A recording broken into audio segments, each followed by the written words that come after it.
Bonjour à toutes et à tous. Bienvenue dans ce webinaire dédié à l'absentéisme. J'ai la chance aujourd'hui d'être accompagnée de Thomas Martel, data scientist, qui travaille au quotidien sur la modélisation d'indicateurs d'absentéisme et d'indicateurs de performance sociale de façon plus générale, et de Romain Ben-David, directeur de l'expertise Corporate et Work Experience au sein du département opinion de l'IFOP et qui a travaillé sur de nombreuses études dédiées au rapport au travail. Ravi d'être aujourd'hui avec vous. On vous présente cet observatoire pour la deuxième fois. On a souhaité publier une étude annuelle pour pouvoir faire bénéficier à nos clients d'un benchmark, puisque aujourd'hui, avec toutes ces tempêtes sociales et sociétales, les entreprises, elles ont du mal à se positionner en termes d'absentéisme. Donc, ce qu'on va vous proposer aujourd'hui, ça sera deux choses. Donc, une étude statistique qui sera présentée par Thomas avec les indicateurs d'absentéisme par secteur d'activité et une enquête IFOP réalisée auprès de 3000 salariés pour mieux comprendre les motifs d'absence, qui est ce fameux angle mort qu'on n'a pas en entreprise, puisqu'en entreprise, on a des indicateurs un peu génériques, on n'a pas le détail des motifs d'absence, qui est légitime du fait du secret médical. Donc, vous verrez que cette étude, elle est très riche d'enseignements. Donc, on va commencer par une étude chiffrée avec l'Observatoire statistique de l'absentéisme. On vous propose tout d'abord un point méthodologique. Alors, avant toute chose, il nous apparaît assez important de préciser notre mode de calcul du taux d'absentéisme, d'autant qu'on a l'occasion, dans le cadre de nos activités, de s'apercevoir qu'il y a à peu près autant de formules de calcul de taux d'absentéisme que d'entreprises et d'organisations. Donc, le taux d'absentéisme que l'on utilise se base sur la durée calendaire des absences, que l'on divise par la durée calendaire des contrats, donc en comptant également le nombre de jours de repos, et on multiplie ces deux éléments par le temps de travail, le pourcentage de temps de travail des salariés. C'est le mode de calcul qu'on a utilisé lors de la précédente édition de notre observatoire. C'est celui qu'on utilise dans le cadre de toutes nos activités, et ça nous permet de limiter les biais statistiques inhérents à son calcul. Donc, concernant les motifs d'absence qui seront pris en compte dans le calcul de ce taux d'absentéisme, on prend en compte les maladies professionnelles, les accidents de travail et les accidents de trajet. Donc, c'est les 4 motifs qui sont pris en compte. Et le périmètre de données sur lesquels s'établit notre observatoire statistique, il concerne exclusivement des CDI et des CDD. C'est un périmètre constant entre 2019 et 2021 qui représentait environ 470 000 salariés par an, et qui a pu être élargi à 660 000 salariés en 2022, tout en conservant une bonne représentativité statistique de nos indicateurs, c'est-à-dire sans perturber la composition socio-démographique de nos données. Alors, roulement de tambour, la tendance sur 2022, l'absentéisme est en hausse. Donc, on s'attendait un peu tous à un retour à la normale. 2022, on était toujours impacté par le Covid. Donc, début 2022, ça semble loin. Pourtant, Omicron était encore très présent. Donc, on a un taux d'absentéisme qui est en hausse en 2022 et qui est à peu près au même niveau qu'en 2020, au plus haut de la crise sanitaire. Donc, on est à 5,64 à l'échelle nationale. C'est vraiment, ça nous a surpris au moment de découvrir ces statistiques.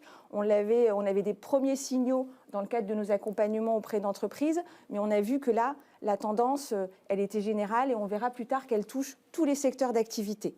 Donc, cette hausse, elle est largement portée par une hausse du nombre d'arrêts, avec, vous le voyez à l'écran, une durée moyenne qui est en baisse.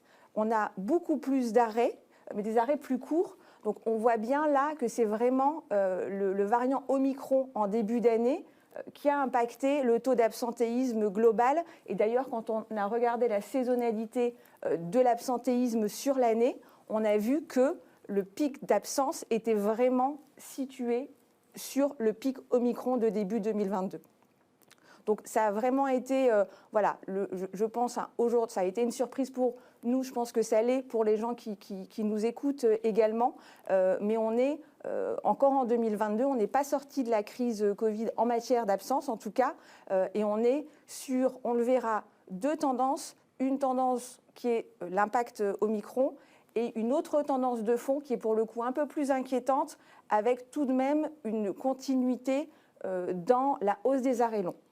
Donc Sabéa le disait, on a une baisse de la durée moyenne des absences entre 2021 et 2022 qui est de l'ordre de 22%, donc qui est très prononcée et qui est portée par une baisse de la durée moyenne des arrêts maladie qui a été significative et engendrée par la crise sanitaire et donc des facteurs conjoncturels.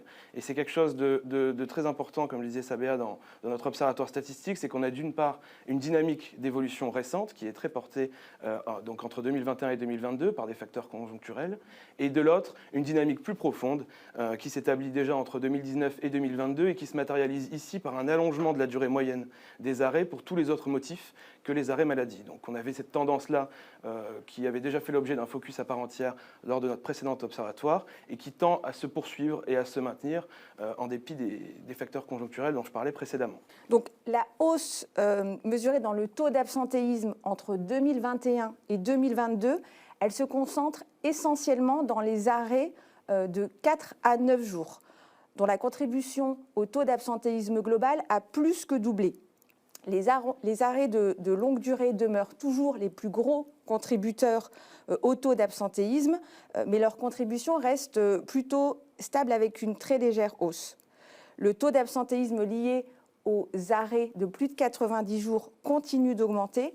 Et comme on le disait précédemment, c'est plutôt cette tendance de fond de hausse pour les arrêts longs qui sont a priori décorrélés du Covid, qui est plutôt de nature à nous inquiéter. Si on a une vision un peu prospective, on est plutôt sur la durée d'analyse qui est celle de cet observatoire aujourd'hui entre 2019 et 2022, qui est plutôt à la hausse, ce qui représente un réel point de vigilance pour nous tous.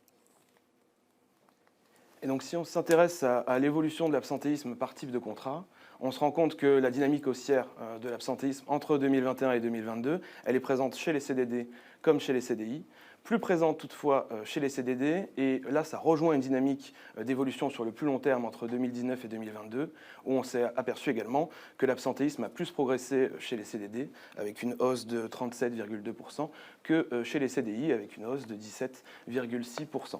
Donc il y a vraiment une augmentation de l'absentéisme qui est plus prononcée chez les CDD. Si on s'intéresse à l'absentéisme et à son évolution par genre, cette fois, on se rend compte que les dynamiques d'évolution, elles sont très proches entre l'absentéisme des femmes et des hommes, et qu'on a à peu près la même augmentation relative entre 2019 et 2022, donc avec une augmentation de 16,8% pour les femmes et de 17,6% pour les hommes, donc des dynamiques d'évolution assez similaires en proportion. Alors, Romain, comment est-ce qu'on peut expliquer cet écart entre hommes et femmes sans stigmatiser les femmes ? Non, sans stigmatiser, ce sont les conditions de travail qui génèrent plutôt cet absentéisme qu'une souffrance qui serait intrinsèque aux femmes. On constate qu'il y a différentes situations de souffrance au travail. On le voit dans beaucoup d'études qui arrivent plus fréquemment aux femmes à différents niveaux hiérarchiques, à différentes étapes de leur carrière.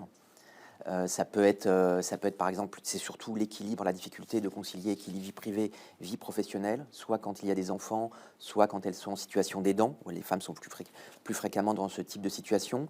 Et puis ça peut être des cas plus spécifiques, par exemple des difficultés d'accéder à des postes hiérarchiques par la voie interne. Les femmes sont plus souvent obligées de démissionner pour progresser dans la hiérarchie. On ne peut même pas éviter de parler des violences sexistes et sexuelles, où 21% des femmes, selon notre dernière enquête IFOP en 2022, déclarent avoir été victimes au moins une fois dans leur vie de violences sexistes ou sexuelles. Donc c'est plus d'une femme sur 5 sur le lieu de travail.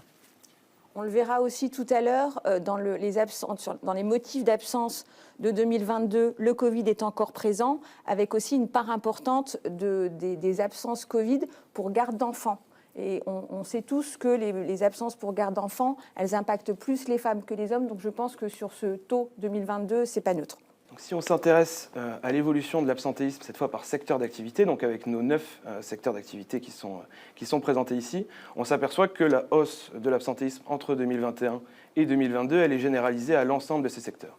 Donc on aura l'occasion de revenir un peu plus tard dans la présentation, un peu plus dans le détail, sur les spécificités d'un certain nombre de ces secteurs d'activité, avec des zooms sectoriels sur les secteurs du commerce, de la santé, de l'industrie, des services et du transport et de la logistique. Mais ce qu'on peut dire, c'est qu'on a une hausse généralisée qui est encore plus marquée dans les secteurs d'activité qui présentaient des taux d'absentéisme forts élevés en 2020 et 2021, et une dégradation qui est particulièrement marquée et significative pour le secteur des services. Alors, en étudiant le taux d'absentéisme par région, on constate de grandes disparités avec des hauts qui sont les plus élevés dans les Hauts-de-France et dans le Grand Est. Ce qui était déjà le cas en 2021, on a plutôt un classement, j'allais dire, qui reste le même sur les 2 années. Donc l'IDF affiche le taux d'absentéisme le plus bas. Cette cartographie, elle est vraiment à mettre en perspective avec les enjeux d'emploi. Il ne vous aura pas échappé que les régions qui affichent le taux d'absentéisme le plus élevé sont aussi celles qui affichent les taux de chômage les plus élevés.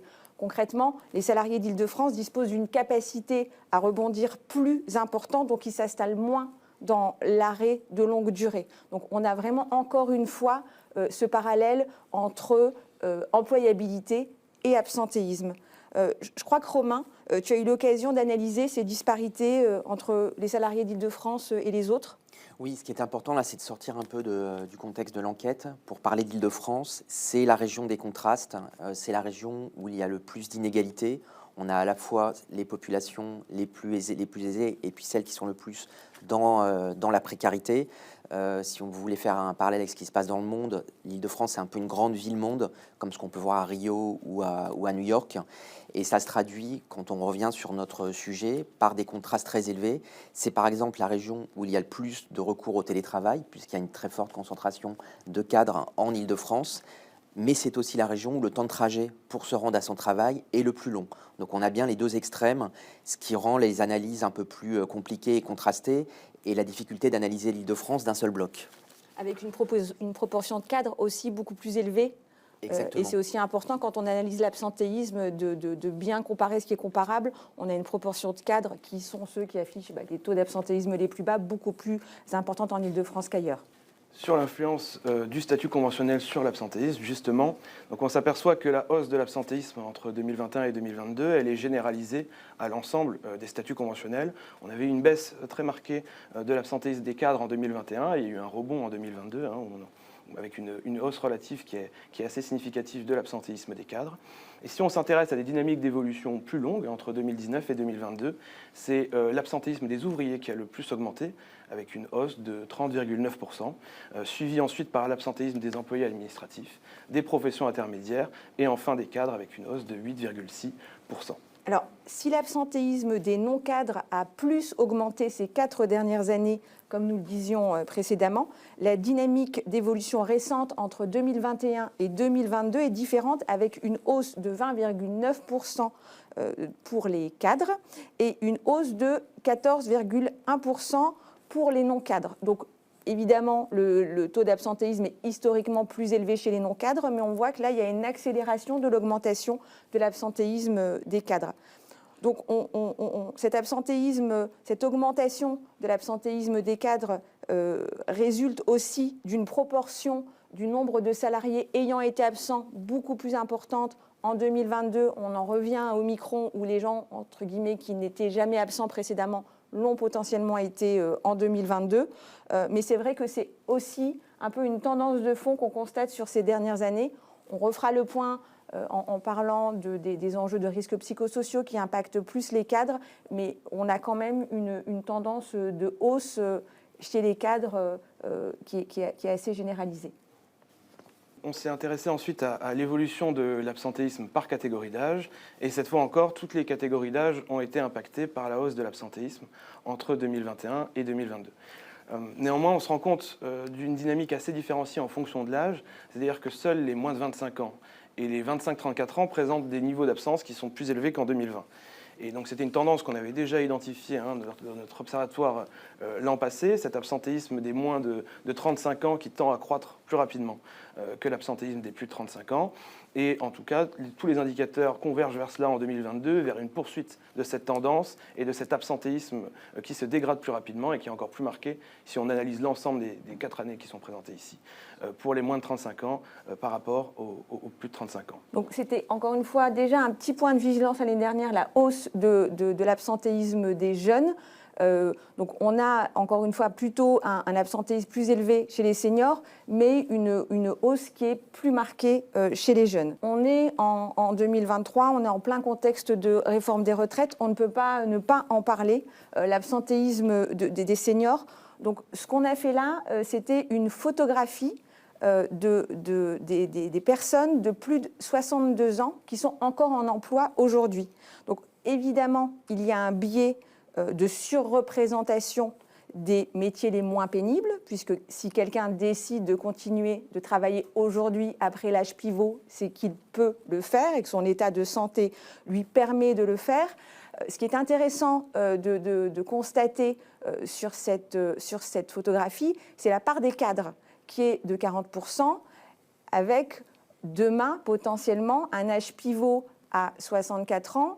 On aurait forcément une représentation des autres catégories socio-professionnelles plus importante, et ces catégories socio-professionnelles d'employés, d'ouvriers et de professions intermédiaires, elles affichent des taux d'absentéisme beaucoup plus élevés. Donc là, de façon assez évidente, on voit bien qu'il va y avoir un phénomène très mécanique, parce qu'on en parle assez peu dans le débat public actuel, ce qui est assez surprenant, mais il va y avoir un glissement mécanique évident du fait de la réforme des retraites, avec une hausse de l'absentéisme pour les années à venir. Alors on arrive à notre premier zoom sectoriel avec le secteur du commerce. Et le taux d'absentéisme donc, du secteur du commerce, il est en légère hausse en 2022, porté par une proportion croissante de salariés absents, donc il suit les tendances nationales, tout secteur confondu. Et on retrouve cette légère hausse du taux d'absentéisme dans un certain nombre de métiers phares du secteur du commerce, notamment avec les hôtes et hôtesses de caisse et avec les employés de libre-service et les magasiniers, magasinières, où on atteint des niveaux d'absence qui sont relativement similaires à ceux qu'on observait en 2020. Et donc on a une tendance sectorielle qui se retrouve dans ces métiers emblématiques du secteur commerce. Donc on va parler de la santé. On a un taux d'absentéisme, encore une fois, en hausse avec 8,68% dans ce secteur. Mais qui sont toutefois à des niveaux inférieurs de ce qu'on avait pu constater pendant la crise sanitaire, puisqu'on avait à l'époque un taux de 9,11%. L'absentéisme chez les aides-soignantes, qui sont un métier assez emblématique de ce secteur, atteint son maximum historique en 2022 avec 13,35%, et celui des infirmiers et infirmières se rapproche du pic de 2020 autour de 8,25%. Si, à l'image de l'ensemble des secteurs d'activité, la durée moyenne des arrêts a diminué, la proportion des salariés ayant été absents a, elle, augmenté. Elle est passée à 44% contre 37% en 2021. Donc on connaît les difficultés de ce secteur avec un volume de postes vacants très élevé.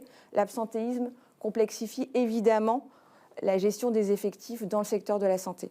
Concernant le secteur de l'industrie, on a eu une très forte hausse de l'absentéisme en 2021, une hausse de plus de 27% du taux d'absentéisme qui revient à un niveau d'absence relativement proche de celui observé en 2020. On a une hausse de l'absentéisme qui est généralisée à l'ensemble des statuts conventionnels et à l'exception des professions intermédiaires. Tous atteignent leur maximum historique sur notre observatoire entre 2019 et 2022. Donc cette hausse, elle a été, là encore, guidée par une hausse de la proportion de salariés absents au moins une fois dans l'année, qui a été très marquée pour le secteur de l'industrie. On était en 2021 à 35% des salariés qui étaient arrêtés au moins une fois, et aujourd'hui c'est un salarié sur deux. Donc ça fait partie des secteurs d'activité où cette hausse a été la plus prononcée, et donc ça a tiré mécaniquement le taux d'absentéisme vers le haut. Un peu comme pour l'industrie, dans les services, on constate également une forte hausse avec un taux d'absentéisme de 5,18%. Cette hausse, elle est particulièrement prégnante chez les employés administratifs et les professions intermédiaires, alors que le taux d'absentéisme s'est plutôt stabilisé pour les ouvriers autour de 8,5%. La durée moyenne des absences, elle est, elle, de 20,8% en 2022, avec une baisse de près de 20% par rapport à celle de 2021. 37% des salariés du secteur du service ont été absents au moins une fois en 2022. Et enfin, dernier zoom sectoriel avec le secteur du transport et de la logistique. Donc, dans le secteur du transport et de la logistique, on a eu une hausse également très prononcée du taux d'absentéisme qui atteint 6,11% en 2022, alors qu'il avait significativement baissé en 2021. Ce taux d'absentéisme-là, il a été guidé par une hausse de la proportion de salariés absents qui atteint un record tout secteur confondu. On est à 53% de salariés qui ont été absents au moins une fois pour le secteur transport et logistique. Et c'est ce qui a engendré une hausse du taux d'absentéisme qui est aussi généralisée à l'ensemble des statuts conventionnels. Et dans le même temps, on a eu une durée moyenne d'absence qui, elle, a diminué. Et on était à 22,6 jours en 2021 et on est passé à 18,3 en 2022. On va maintenant passer à la restitution de l'enquête IFOP réalisée auprès de 3000 salariés. Romain, je te passe la parole sur la présentation de l'enquête. Merci Sabéa, merci Thomas. Donc effectivement, c'est la vague 2 de cette grande enquête initiée par Dios-Yassi sur l'absentéisme au travail, avec au-delà de l'absentéisme et de ses causes, nous essayons d'explorer tout l'écosystème autour de la santé au travail, avec notamment en amont de l'absentéisme, l'organisation du travail, les pratiques managériales, la prévention qui peut être faite ou pas suffisamment, on aura l'occasion d'en reparler, autour de l'absentéisme. On étudie aussi la perception des salariés qui sont absents pendant l'absentéisme, comment ils le vivent, et puis après, comment se fait l'accompagnement, notamment pour les durées longues, dans le retour au travail. Alors quelques mots sur la méthodologie. On est en vague 2, donc c'est important de rester sur le même protocole d'enquête. Donc Sabéa, vous l'avez rappelé, on est sur un échantillon très large, très conséquent, de plus de 3000 salariés qui ont été interrogés en ligne, ce qui nous permet de faire ce qui a deux conséquences. D'abord, d'étudier de façon conséquente les salariés absents, d'avoir une population de salariés absents de 1000, d'un peu plus de 1000, 1003 salariés absents, et donc de faire des focus par catégorie de salariés, par genre, par âge, par secteur d'activité, par taille d'entreprise. Et puis au-delà de l'absentéisme des salariés absents, d'étudier plus globalement auprès des 3000 salariés toutes les représentations associées à l'absentéisme, qu'on était absent ou non pendant cette année 2022. Alors on va rentrer dans le vif du sujet avec d'abord un premier focus sur l'enjeu de la pénibilité au travail, qui, évidemment, vous l'avez rappelé, dans le contexte actuel de réforme des retraites, remet ces différents enjeux du rapport au travail et celui de la pénibilité au centre des débats. On a un premier résultat qui est le fait d'exercer un métier pouvant avoir un impact négatif sur sa santé mentale ou physique. Avec un premier indicateur, 62% des salariés, donc ce qui est assez stable, déclarent exercer un métier pénible un métier qui peut avoir des conséquences sur sa santé mentale, et 52% sur sa santé physique. Alors, il y a bien sûr des profils de population spécifiques à chacun des deux types de pénibilité. Pour la santé mentale, on va retrouver davantage de cadres, davantage de professions intermédiaires, et donc davantage de salariés qui travaillent dans des grandes entreprises. Et puis pour la santé physique, on va retrouver davantage d'ouvriers, davantage d'employés, davantage de salariés qui travaillent cette fois-ci dans des plus petites entreprises. Mais ce qui est important de préciser, c'est que ces deux types de pénibilité ne sont pas isolés. Il y a une interdépendance très forte. Encore une fois, le rapport au travail est un tout, et il y a une interdépendance très forte entre ces deux pénibilités. À titre d'exemple, 62% de ceux qui exercent un métier pénible physiquement, physiquement, exercent aussi un métier qui peut avoir des conséquences sur sa santé psychologique. Et inversement, 72% de ceux qui exercent un métier ayant un impact négatif sur leur santé psychologique exercent aussi un métier pénible physiquement. Donc une interdépendance entre ces deux types de pénibilité qui est très forte. On était déjà très interpellés l'année dernière par ces résultats et ces proportions de salariés impactés aussi bien au niveau de la santé mentale que physique. On voit bien que là, on est sur une dégradation dans la durée. Donc, il faut rappeler que le terrain d'enquête est très récent et qu'on est là plutôt sur du coup, une tendance de fond. On évoquait un phénomène conjoncturel lorsqu'on avait sondé la santé mentale des collaborateurs, des salariés à l'issue des confinements. C'est plus le cas aujourd'hui. On est en 2023. On a interrogé les collaborateurs en 2023, donc on n'est plus au pic de la crise sanitaire. Toutefois, on a effectivement des indicateurs qui se dégradent, notamment sur la santé mentale. Donc on voit bien qu'il y a des effets long terme en matière de santé mentale qu'il faudra garder en tête. Alors si on creuse un peu plus et qu'on s'intéresse aux motifs ayant déjà eu un impact négatif soit sur sa santé mentale, soit sur la santé physique, on voit qu'il y a évidemment des origines spécifiques. Si on s'intéresse à la santé mentale, ce qui joue beaucoup sont évidemment des situations de stress, une charge de travail trop importante, mais aussi tout ce qui fait partie des spécificités de la culture managériale française, qui constitue un peu son talon d'Achille, un manque de reconnaissance, donc encore une fois, tout le rapport au travail au sens large, pas uniquement des questions uniquement liées à la santé comme le stress, c'est aussi donc ce manque de reconnaissance dont on parle beaucoup et qui est une des faiblesses du rapport au travail en France par rapport à nos voisins européens. Si on s'intéresse à la santé physique, on va avoir des items qui remontent plus comme des positions de travail qu'on adopte régulièrement ou des gestes qu'on répète régulièrement. Mais au-delà de ça, si on regarde un peu plus en profondeur, on voit encore une fois l'interdépendance, c'est-à-dire que pour la santé mentale, les salariés qui déclarent exercer un métier pénible et qui a des conséquences sur leur santé mentale, 22% disent aussi exercer des positions de travail qu'ils adoptent régulièrement, donc il est comme cause de stress sur leur santé mentale, ou des gestes qu'ils répètent régulièrement pour 22% également. Et puis pour ceux qui sont en situation de souffrance en termes de santé physique, 33% vont aussi évoquer une charge de travail trop importante et 37% des situations de stress. Donc encore une fois, interdépendance dans les motifs pouvant conduire soit un métier, à avoir le sentiment d'exercer un métier pénible sur le plan physique ou sur le plan mental. Ce n'est pas des silos isolés.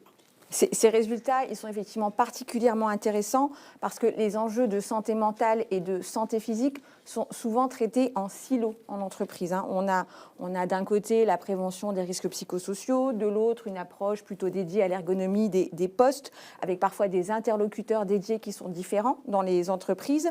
On voit bien là que la stratégie de prévention, elle doit être repensée de façon plus transverse, et qu'on pense un peu le care de façon plus globale dans l'entreprise. Et là, on voit bien vraiment, comme tu le disais, Romain, une interdépendance très forte, avec aussi une précision peut-être à apporter sur l'impact du stress sur la santé physique. On n'en parle pas suffisamment, en fait, mais le burn-out, le mot est utilisé un peu à tort et à travers, mais c'est important de préciser que la santé mentale impacte également la santé physique.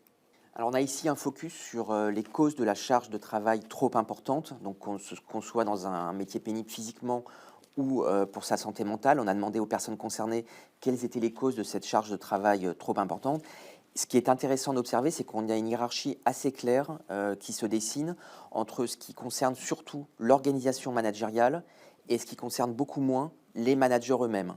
Dans l'organisation managériale, on va beaucoup nous citer une situation de sous-effectif, la situation de son équipe en sous-effectif, qui va être citée par 63% des salariés concernés. On voit que les managers ont peu de prise là-dessus. Des objectifs aussi de performance trop élevés, 42%. Et puis citer de façon moins importante des dimensions où le manager a un peu plus de prise, une répartition inéquitable de la charge de travail de son équipe, ou des échanges et des process de validation jugés excessifs entre collègues et managers. Donc en fait, on voit bien que les managers sont souvent, qui sont d'ailleurs eux-mêmes managés, c'est important de le rappeler, sont souvent démunis par rapport à ce type de situation. Ils font ce qu'ils peuvent, ce qu'on voit aussi dans d'autres enquêtes, avec plutôt des conditions de travail et une organisation de travail qui leur est imposée. Nous, on constate que les organisations, elles sont souvent dépourvues au moment de cibler les actions qui auront effectivement un impact sur l'absentéisme. Donc là, les résultats, ils sont assez clairs. Vos salariés vous répondent, il faut se recentrer sur les fondamentaux. Donc il y a de nombreuses actions, encore une fois, qui sont plutôt centrées sur de la convivialité, sur une approche un peu ludique. Mais là, c'est vrai que ces résultats, et vu les scores, effectivement, dans les taux de réponse, on voit bien que la QVT un peu ludique, elle ne sera pas suffisante et qu'il faut revenir un peu au premier niveau de la pyramide de Maslow et aux besoins primaires des salariés, si je puis dire. Le baby-foot ne suffit pas. Bizarrement, le baby-foot et le vélo smoothie n'apparaissent pas dans les choses qui pourraient baisser l'absentéisme dans l'organisation. Alors, les causes d'absentéisme. Alors effectivement, Sabea et Thomas ont rappelé les différents scores d'absentéisme. Cette enquête est complémentaire puisqu'on s'intéresse, nous, à ces causes. Qu'est-ce qui a provoqué cet absentéisme? Il y a plusieurs enseignements intéressants. D'abord, comme vous l'avez rappelé, le Covid continue de préempter de façon assez large l'absentéisme, constitue un motif d'arrêt important. 43% des salariés, donc là on est sur la population des salariés absents en 2022, 43% citent une ou plusieurs contaminations liées à la Covid-19, auxquelles il faut rajouter les 21% qui évoquent la contamination qui est liée à leurs enfants des absences liées au Covid pour leurs enfants. Au-delà de l'absentéisme, on voit que les différents motifs demeurent pluriels et surtout, c'est ce qui conforte l'enquête de Sabea et de Thomas, en hausse. Quasiment chaque motif qui était testé en 2022, qui était testé donc en 2022 sur l'absentéisme de 2021, est en hausse en 2023 sur l'absentéisme de 2022. Et je voudrais peut-être insister plus précisément sur un nouvel item, la grande fatigue. Une grande fatigue qui est citée par 32% des personnes absentes, ce qui fait écho à d'autres enquêtes IFOP et d'autres analyses que nous avons réalisées pour la Fondation Jean Jaurès, où on a cette même proportion d'un tiers de salariés qui parlent d'une grande fatigue, qui déclarent être plus fatigués après le Covid qu'ils ne l'étaient avant. Donc plusieurs causes ont été apportées pour ça. On voit qu'il y a une pratique sportive, par exemple, moins importante qui conforte ça. Un besoin de sommeil également qui est plus élevé. Il faut rappeler encore une fois que cette période de Covid, pendant cette période, beaucoup de salariés ont fait preuve de résilience pour lutter contre ce virus où à l'époque on n'avait pas le vaccin. Également, il y avait beaucoup d'incertitudes sur la situation de l'emploi, pour certains l'éducation de leurs enfants. Et cette résilience s'est traduite après, dans les années postérieures, par une espèce de grande fatigue. C'est un peu comme le syndrome de la dépression, pression, et puis dépression après. On s'autorise aussi consciemment ou inconsciemment à lâcher prise, mais il ne faut surtout pas oublier que cette période de Covid a encore des conséquences très fortes aujourd'hui sur la situation des salariés. Précisons également qu'on a sur les motifs directement liés à la santé au travail, à savoir les troubles musculo-squelettiques, les risques psychosociaux, les accidents de travail, une tendance également à la hausse entre 2021 et 2022. Alors, je crois que là, Sabea souhaite particulièrement parler de ce point. Alors, le lien entre arrêt de travail pour justement risques psychosociaux, grande fatigue ou troubles musculo-squelettiques, l'absentéisme est très souvent évoqué sous le prisme de l'engagement ou plutôt sous le prisme du manque d'engagement. Pourtant, là, le constat est assez clair. Lorsqu'on interroge les salariés ayant été arrêtés pour ces motifs, on voit que la santé au travail représente, ils considèrent que c'est les conditions de travail à 83%, ce qui est quand même une majorité écrasante. Ils répondent que c'est directement lié à leurs conditions de travail. Et la notion de lien direct, elle me semble importante parce qu'on parle souvent de l'impact des problèmes personnels. Donc certes, on a aujourd'hui un contexte anxiogène avec la crise sanitaire, la guerre en Ukraine, l'inflation et beaucoup de choses qui viennent impacter la santé mentale des collaborateurs. Donc ça, on ne va pas l'éluder.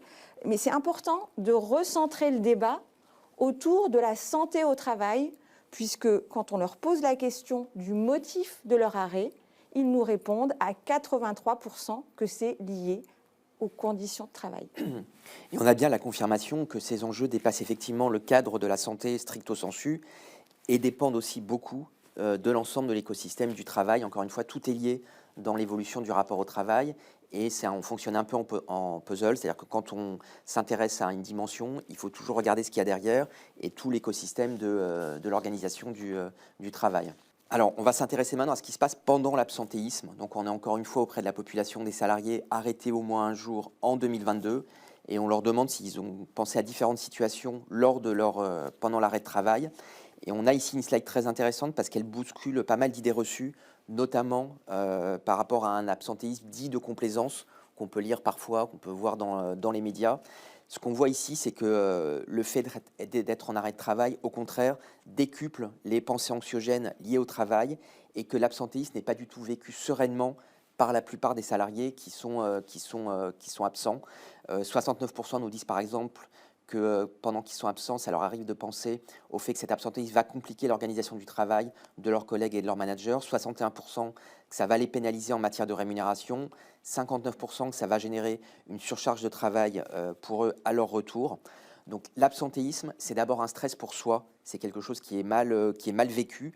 Et ce qu'il faut voir aussi du point de vue de l'entreprise, c'est que ce retour, le retour au travail qui se fait dans des conditions qui ne sont pas forcément sereines, on le verra d'ailleurs après, peut avoir des incidences aussi sur les performances du salarié, bien évidemment, puisque ce n'est pas une période qui, au-delà de la maladie, du motif, n'est pas vécue sereinement. Donc il y a une espèce de double peine entre l'arrêt de travail, la maladie, et puis une situation de stress et de charge mentale dégradée. Je propose d'enchaîner avec justement l'accompagnement des collaborateurs au retour de l'arrêt de travail. Alors là aussi, on est sur un angle mort du management pour beaucoup de salariés. Et là, on s'intéresse aux salariés qui ont été absents au moins 5 jours, donc une absence relativement longue pour beaucoup de salariés. En dehors des collègues, la plupart des acteurs sont minoritaires quand on demande s'ils ont été accompagnés par ces différents acteurs.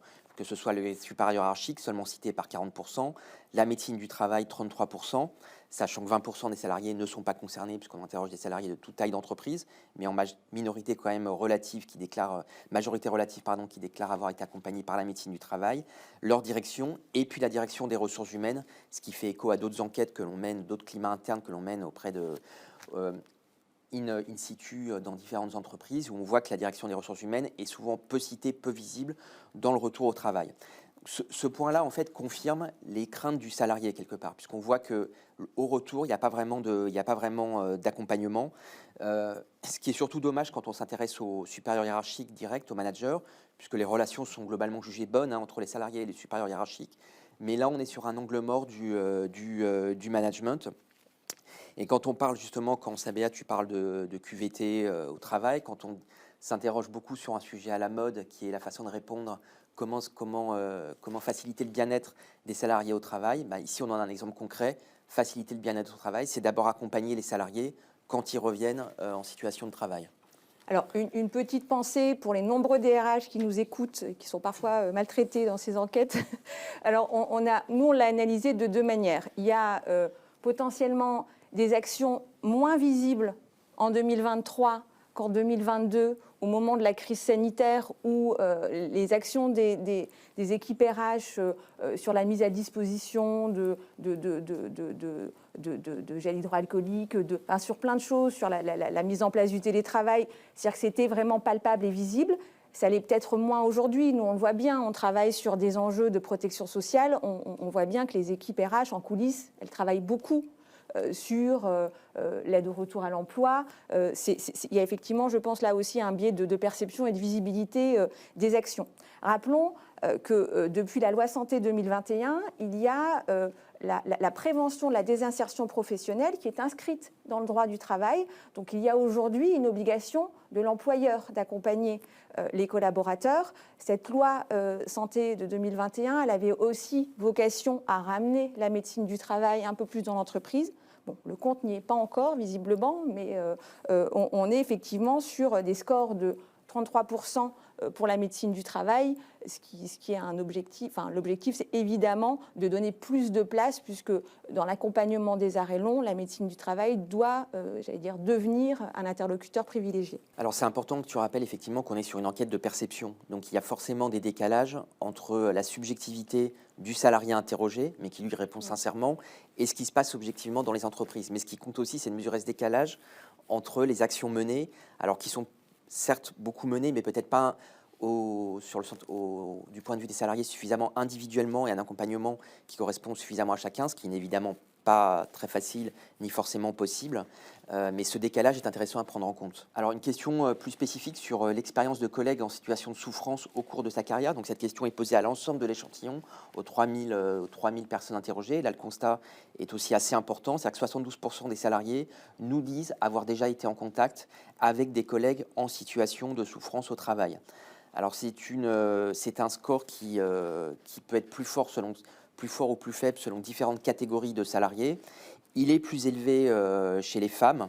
Ce qu'on peut analyser, on l'avait un peu évoqué au début, par le fait que les femmes sont davantage témoins de situations à laquelle elles peuvent s'identifier davantage, c'est-à-dire de femmes ayant été en situation de souffrance au travail. Donc on a évoqué les différentes causes, les difficultés à concilier vie privée, vie professionnelle, mais aussi les difficultés de progresser, ça, si on s'intéresse au cadre, dans le management, le fait de devoir davantage passer par l'externe que par l'interne, les situations de VSS, pas mal de situations qui peuvent expliquer le fait d'avoir été témoin de ces situations. On voit aussi que les cadres sont davantage témoins de ces situations. Alors là, ce qu'on peut dire pour les cadres, c'est qu'il y a plus la culture de l'open space qui permet d'observer et d'échanger plus facilement entre cadres, ce qui est plus difficile pour certaines professions comme les ouvriers ou les employés, où on peut être davantage isolé dans les situations de travail.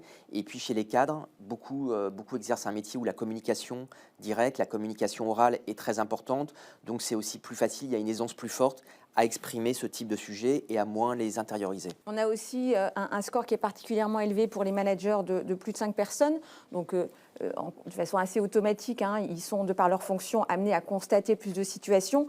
Mais c'est important aussi de rappeler le rôle central que les managers peuvent avoir dans la détection des signaux faibles, puisqu'on voit bien qu'au quotidien, ils sont en lien direct avec les personnes en difficulté. Donc, c'est vrai on en a beaucoup parlé avec le télétravail, même si ce dernier ne concerne que 35% des salariés, ça complexifie quand même largement l'identification des signaux faibles. Mais c'est important quand même de préciser que les managers, ils sont un peu dans une situation complexe dans le sens où ils doivent gérer la souffrance des autres et la leur. Alors on va à présent faire un focus sur l'absentéisme dit de complaisance. Ce n'est pas notre terme, mais on a volontairement pris ce terme pour justement stigmatiser ce qui est beaucoup stigmatisé. Donc avec d'abord une première question sur le fait d'avoir sollicité un arrêt de travail pour des raisons autres que sa santé en 2022. Question posée à tous les salariés absents au moins une fois. On voit ici qu'on parle d'un phénomène alors qui concerne 16% de la population salariée, mais qui est en baisse par rapport à 2022. C'était 23%. Donc il peut y avoir un biais lié au fait que ce n'est pas forcément facile de dire si on a été absent pour d'autres raisons que celles concernant spécifiquement sa santé. Ce n'est pas forcément facile à avouer, mais la question était la même en 2022 et en 2023, et on voit que ça baisse alors que l'absentéisme augmente de façon très importante. Donc cet absentéisme dit de complaisance occupe une part de moins en moins importante dans l'absentéisme général. Et si on le ramène à l'ensemble de la population salariée, cet absentéisme ne concerne que, entre guillemets, 7% des salariés. C'est à ces 7% qu'on va s'intéresser à présent. Quand on leur demande quel est justement le principal motif d'arrêt de travail sollicité pour des raisons autres que sa santé, et on voit que le vrai absentéisme de complaisance, c'est-à-dire celui qui concerne surtout une convenance personnelle ou par exemple une période de congé refusée, si on additionne les deux, on est sur 19 plus 10, donc on est sur 29%. Donc au sein de cet ensemble d'absentéisme de complaisance, finalement, il y a peu, quand on demande aux salariés, d'absentéisme qui est véritablement un absentéisme de complaisance. Par exemple, quand on parle d'une situation en lien avec son entourage, comme par exemple un enfant malade, qui est l'item le plus cité par 27%, c'est un motif d'absence qui peut être tout à fait reconnu et légitimé comme tel. Rappelons que ces items de convenance personnelle et de période de congé refusé, ramenés à l'ensemble des salariés, on est aux alentours de 2% des salariés. Donc encore une fois, c'est vrai que on insiste un peu sur ce point, mais c'est vraiment quelque chose dont on nous parle beaucoup, l'absentéisme de complaisance.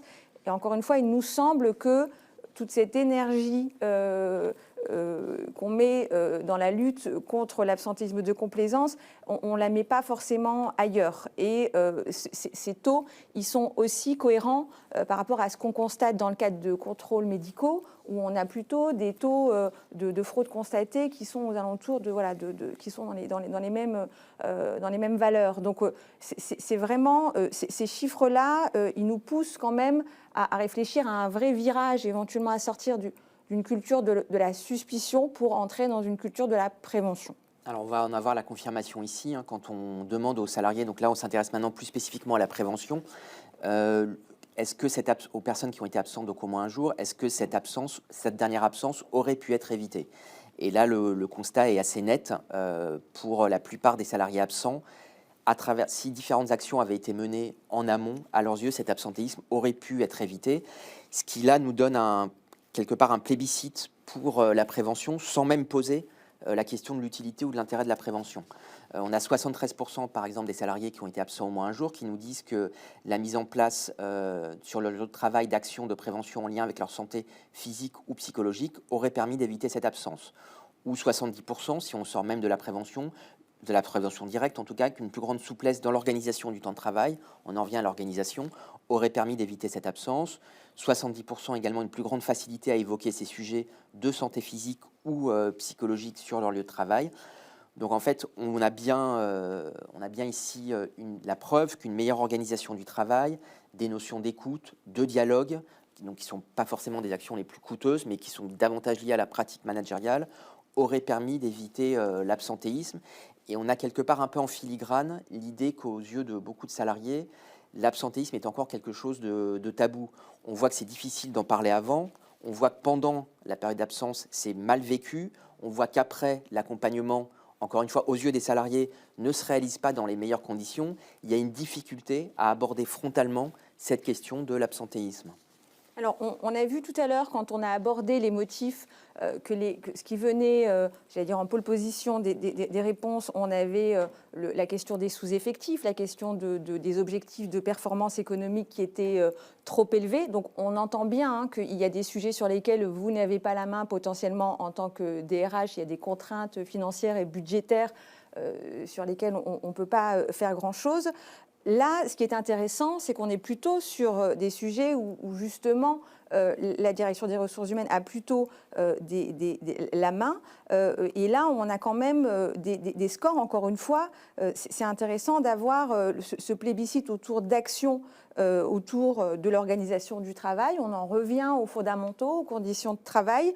Donc, c'est encore une fois la possibilité pour vous de mieux cibler vos actions et de revenir aux fondamentaux. Mais j'allais dire, cette question, elle serait aussi intéressante à poser directement en interne dans vos organisations, puisqu'encore une fois, l'absentéisme, c'est souvent un sujet tabou et il y a un enjeu de secret médical qu'il faut évidemment absolument respecter. Mais creuser ce qui pourrait être mis en place pour limiter l'absentéisme, on a souvent des réponses des salariés qui vont dans le bon sens. Donc, ce qui est frustrant, c'est qu'on est plutôt sur des actions de long terme pour lesquelles on ne peut pas constater de résultats rapidement. Donc, ça, c'est quelque chose qu'il faut accepter avec un peu de résilience. Mais c'est quand même, quand on regarde un peu les réponses et qu'on regarde ce qui est mis en place dans les organisations qui affichent les taux d'absentéisme les plus bas, on voit bien que ces organisations cochent toutes les cases de ces actions. Alors précisons peut-être un petit point aussi, Sabéa, c'est que cette enquête est réalisée, rappelons-le, auprès de l'ensemble des salariés, c'est un échantillon représentatif, donc de toutes les tailles d'entreprise. Et il est bien évident que dans les entreprises en dessous de 150, 200 salariés, tout le monde n'a pas de direction des ressources humaines et tout le monde n'a pas forcément, dans une entreprise, il n'y a pas forcément de personnes dédiées à ce type d'accompagnement où c'est plus difficile. Et c'est vrai que dans les plus grandes entreprises, cet enjeu-là demeure prégnant, mais il est un peu moins cité que dans les plus petites entreprises où ces questions d'accompagnement sont effectivement moins importantes et moins prises en compte. Alors, la notoriété des actions de prévention menées par l'entreprise, ce qui est intéressant, c'est de l'analyser dans l'absolu, mais aussi en évolution. On a une petite majorité de salariés qui connaissent les situations de prévention que mène leur entreprise. C'est en baisse par rapport à 2022, c'était 59%. Donc ça, c'est un des points, une des conséquences un peu négatives de la période dite d'après-Covid, c'est-à-dire que les efforts qui ont été réalisés ces 2-3 dernières années semblent s'essouffler, en tout cas aux yeux des salariés, en termes de visibilité, alors même, comme on l'a vu, que l'absentéisme augmente. Et donc, ce n'est pas vraiment le moment de relâcher les efforts, et en tout cas la visibilité des actions de prévention.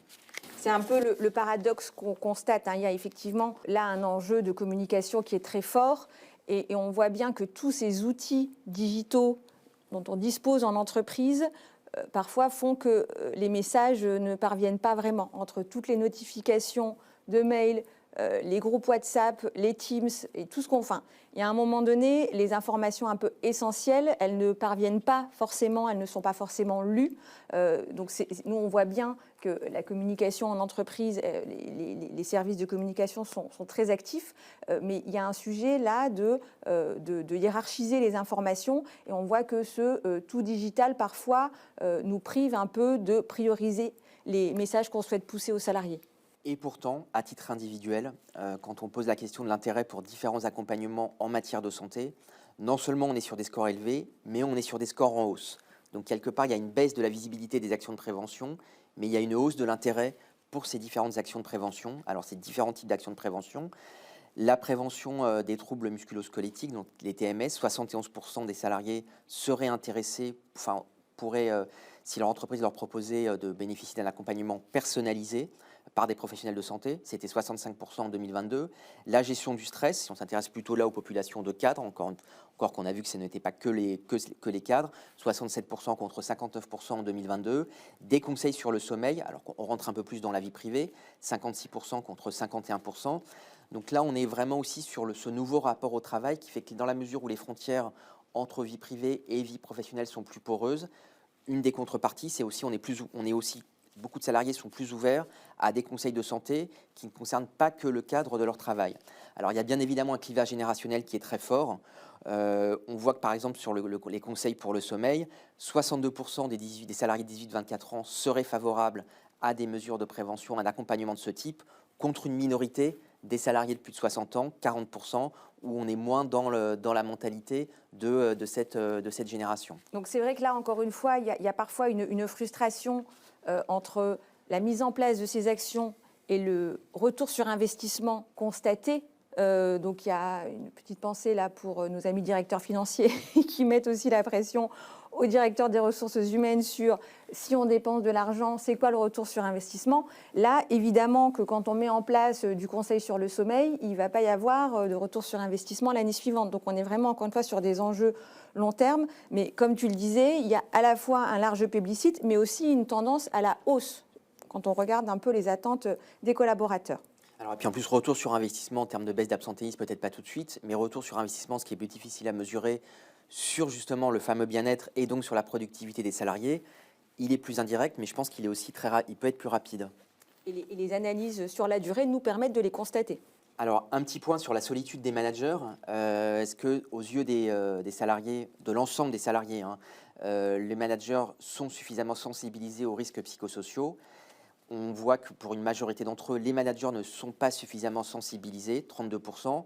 Donc, ce qui confirme bien, ce qui montre bien qu'il y a un déficit d'acculturation des managers sur ces sujets. On a vu tout à l'heure que eux n'étaient pas forcément en cause directement quand il y avait des souffrances au travail comme les RPS. Et alors ce point interpelle d'autant plus qu'on sait que depuis la crise sanitaire, les managers occupent vraiment un rôle central, de plus en plus central, à la fois dans leur fonction classique de management, mais aussi dans leur fonction d'écoute, d'accompagnement individualisé des salariés, de lien avec les salariés et l'entreprise quand on est en télétravail. Donc, ce qui veut dire aussi qu'il doit faire beaucoup plus avec le même temps et souvent pas beaucoup plus de moyens supplémentaires. Et donc, prendre en compte aussi là-dessus la solitude des managers qui ont souvent eux aussi, alors on rentrerait dans un autre sujet, mais une charge mentale qui est fortement dégradée. Et pour pouvoir accompagner ces salariés, il est important de les former à ces sujets qui sont quand même très spécifiques. Et quand on devient manager, on ne pense pas forcément à être sensibilisé sur des enjeux de RPS. Donc, ce n'est pas quelque chose de naturel, c'est une action qui est véritablement à mener. Ce qui est intéressant aussi dans la formulation de la question, si on pose la question s'ils sont suffisamment sensibilisés aux risques psychosociaux. En écoutant, vous devez tous vous dire, mais on les forme tous, on les a tous sensibilisés. Il y a évidemment, encore une fois, un enjeu de coût sur des formations un peu plus longues et sur des formats de plusieurs jours. Mais c'est vrai que la limite un peu de l'exercice, en tout cas sur ces sujets de risques psychosociaux, on voit bien que la formation de e-learning de 1 heure ne permettra pas à un manager de gérer ces situations. Donc encore une fois, on voit bien que de façon générale et plutôt dans les grandes structures, les managers sont largement formés. On a plutôt une question sur les formats de sensibilisation et on comprend encore une fois les contraintes budgétaires, mais il y a souvent un sujet d'être capable d'approfondir et de les accompagner un peu dans la durée sur ces sujets. Pour finir, on va s'intéresser cette fois-ci aux salariés qui n'ont pas été absents en 2022, puisqu'encore une fois, la force de cette enquête est d'avoir interrogé tous les salariés, y compris ceux qui ne sont jamais absents, qui sont quand même, rappelons-le, la majorité des salariés, 57% d'entre eux. Et donc, on leur demande pour quelles raisons. On leur demande très précisément, vous avez indiqué ne pas avoir été arrêté au cours de l'année 2022. Parmi les éléments suivants, lequel explique le mieux, selon vous, cette absence d'arrêt? Et ce qui est intéressant ici, c'est qu'on pourrait presque parler d'un absentéisme entre guillemets caché, puisqu'une majorité des personnes concernées déclarent avoir été malades, mais ont quand même été travaillées. que ce soit vous avez été malade mais vous avez considéré que vous étiez en état de travailler, donc un espèce d'autodiagnostic pour 32%. Vous avez été malade mais vous redoutiez l'impact d'un arrêt de travail sur votre salaire, 11%, etc. Plusieurs causes. Et finalement, même si ça arrive en premier, les personnes qui nous disent ne avoir rarement, voire jamais, de problèmes de santé physique ou psychologique ne sont que 38% de ces personnes concernées par le fait de ne pas avoir été arrêté une seule fois en 2022. Alors effectivement, on avait quand même à cœur de finir sur une touche un peu positive, hein, parce que voilà, l'idée c'est pas de dire qu'on va tous mourir et que tout le monde va mal en entreprise. Hein, J'espère que c'est pas ce qu'on a dit. Hein. Non, mais c'est quand on est très focus sur l'absentéisme et quand on a déroulé un peu là tous les résultats, on était effectivement très centré sur les axes de progrès, les leviers d'amélioration, donc très centré sur les enjeux de pénibilité. Mais il nous a semblé important de terminer cette présentation effectivement sur une touche, sur des résultats positifs. Mais c'est vrai que ces résultats, ils sont intéressants, comme tu le disais, Romain, notamment par rapport aux collaborateurs qui étaient malades et qui étaient présents. On parle beaucoup des gens qui sont absents et dont on pense qu'ils ne sont pas malades. Eh bien, il y a beaucoup de salariés qui sont malades et qui sont présents. Donc voilà, on tenait aussi à le préciser. Évidemment, il y a aussi la question du levier financier qui pose beaucoup de questions quand on réfléchit au régime de prévoyance. Est-ce que ça a un impact ? On voit bien que c'est évidemment listé dans les indicateurs, mais que ça n'est pas forcément le levier premier. Donc voilà, il nous semblait important de partager avec vous aussi, justement, puisque là on parle d'engagement, d'analyser un peu les réponses des personnes qui n'ont jamais été absentes sur l'année 2022. Donc on en a terminé pour cette présentation. Vous avez là à l'écran les principaux enseignements. J'en profite juste pour vous préciser que on vous transmettra un support dans quelques jours, parce qu'il y a un article dans la presse qui va être publié d'ici quelques jours. Donc vous avez ces résultats en exclusivité, mais ça ne va pas être diffusé tout de suite. Donc on compte sur vous pour ne pas partager avant quelques jours les résultats de cette étude. Mais on vous transmettra le support de présentation. Donc vous avez là à l'écran les principaux enseignements. Donc la première information, hein, c'était la hausse de l'absentéisme en 2022, une présence toujours importante du Covid dans les motifs d'absence, et puis voilà, tous les leviers d'amélioration qu'on a pu identifier avec vraiment un sujet sur la sensibilisation aux risques psychosociaux. Et je pense que là, on a vraiment eu l'occasion de balayer un peu à la fois les motifs, les causes de l'absentéisme, mais aussi les leviers d'action que vous aviez en entreprise. Donc il nous reste quelques minutes. Je regarde les questions qu'on a reçues. Alors, on nous demande si on partagera les slides. Donc vous les aurez d'ici quelques jours. Alors, dans votre pratique au quotidien, comment réagissent les DRH face à l'absentéisme ? Alors, ce que nous, on constate, c'est qu'il y a... c'est vraiment devenu un sujet important, voire stratégique dans l'organisation, puisque nous, on voit bien que nos interlocuteurs, ce sont de plus en plus des cadres dirigeants, et ça n'est plus uniquement la personne en charge de la QVT, puisque l'impact financier est tel que ça concerne tout le monde. Donc, c'est important de le préciser. Il y a deux leviers d'action. Il y a l'accompagnement des managers sur la gestion des absences, puisqu'il y a quand même une gestion administrative, un contrôle. Hein, on n'est pas là pour le coup dans le monde des bisounours. Il y a aussi un enjeu de contrôler la réception des arrêts. Enfin, il y a quand même un minimum de règles à respecter. Donc, il y a cette partie administrative, elle prend beaucoup de temps. Mais il y a aussi toutes ces actions qui sont menées, encore une fois, sur l'aide au retour à l'emploi, où là, le manager de proximité n'aura pas la main pour accompagner le collaborateur dans de la mobilité interne ou externe. Et là, on voit que c'est vraiment les DRH qui sont au front pour trouver des solutions. Donc, il y a plusieurs dispositifs d'accompagnement. Donc, on le rappelle, systématiquement, on peut contacter un collaborateur qui est arrêté. Donc la jurisprudence, elle cadre la fréquence et la nature des contacts, mais on peut, et c'est important de garder le contact avec les collaborateurs absents. Et c'est vrai que les services des ressources humaines, elles ont plutôt ce rôle de maintenir le lien avec les collaborateurs absents et de les accompagner, notamment dans les dispositifs d'arrêt long. La DRH, elle a aussi cette lourde tâche de gérer tout la protection sociale qui permettra aux collaborateurs d'être indemnisés et de faire le lien avec les acteurs de prévoyance. Mais c'est vrai que les actions, elles sont très différentes d'une organisation à l'autre. Donc, on ne pourrait pas citer d'actions un peu génériques. Mais ce qu'on peut vous dire, puisqu'on travaille maintenant sur ces sujets depuis quelques années, c'est que ça devient un sujet de plus en plus important et que les DRH sont de plus en plus actives sur le sujet puisque on leur met, j'allais dire, de plus en plus la pression aussi sur cette question d'absentéisme. On parle en ce moment beaucoup de l'attractivité, des métiers en tension. Donc la double peine du turnover et de l'absentéisme, on voit bien qu'en matière de gestion de la charge de travail, ça devient très compliqué. Donc voilà, les DRH sont un peu au front sur ces deux sujets. Il faut aller chercher les talents, les fidéliser, faire en sorte qu'ils ne soient pas absents. Donc, ce n'est pas simple, mais c'est vrai que voilà, ça demande, encore une fois, de mettre en place des actions sur le long terme. Mais on est plutôt, encore une fois, pour finir sur une note un peu positive, quand même, nous, on constate qu'il y a une prise de conscience quand même, on le dit, il y a peut-être une culture de la prévention à améliorer en France, mais on sent quand même qu'il y a une prise de conscience sur ces sujets et que ça va plutôt dans le bon sens. Est-ce que tu partages ce constat, Romain ? Complètement, et pour mener d'autres enquêtes auprès des, alors pas forcément de DRH, mais des personnes responsables des ressources humaines, puisqu'encore une fois, c'est pas forcément, ces structures n'existent pas forcément dans les plus petites entreprises.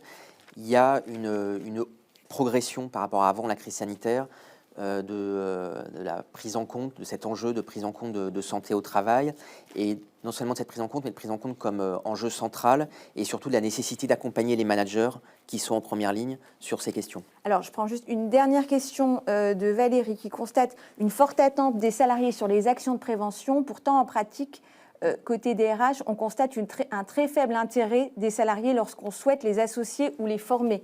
Alors, c'est vrai, ça peut être frustrant parce que quand on propose un large éventail d'actions, forcément, telle action, elle va intéresser 5% des salariés, telle autre action, elle va concerner une petite partie des salariés. Donc c'est vrai que c'est vraiment l'approche globale qui est intéressante, mais j'entends, c'est vraiment un retour aussi qu'on a également, puisqu'on parlait tout à l'heure du retour sur investissement. Ça peut être frustrant, mais il ne faut pas minimiser l'impact en termes de marque employeur, c'est-à-dire que, y compris sur un dispositif que je n'utilise pas, lorsque je vois mon employeur mettre en place toutes ces actions pour prendre soin de ses salariés, c'est positif. C'est-à-dire que quand on interroge, nous, les salariés, ils ne sont pas toujours utilisateurs, et c'est important, évidemment, d'encourager l'usage, mais il faut quand même avoir en tête qu'un collaborateur qui constate toutes ces actions de prévention, encore une fois, puisqu'on parle de fidélisation, d'attractivité, de garder les talents, ça n'est pas neutre, en fait, de se dire « je suis quand même dans une organisation qui prend soin de ses salariés », ça n'est pas le cas partout. Donc voilà, il faut aussi avoir ça en tête. Il y a des choses qui sont moins palpables, mais qui impactent fortement la marque employeur. Et puis, il y a peut-être aussi la prévention de la prévention, c'est-à-dire, encore une fois, on a parlé du rôle central du manager. C'est une question aussi de dialogue quand on peut avec le manager, les managers, sur ce dont les personnes de son équipe auraient le plus besoin pour initier après ces actions de prévention. Alors on arrive, je crois, alors on pourrait passer des heures à en parler. En tout cas, on vous remercie. Vous étiez très nombreux à être connectés. On vous remercie très sincèrement. On reste à votre disposition pour répondre à vos questions à l'issue de ce webinaire. Et comme on vous le disait, on vous transmettra les supports de présentation d'ici quelques jours. Merci à toutes et à tous. Merci beaucoup.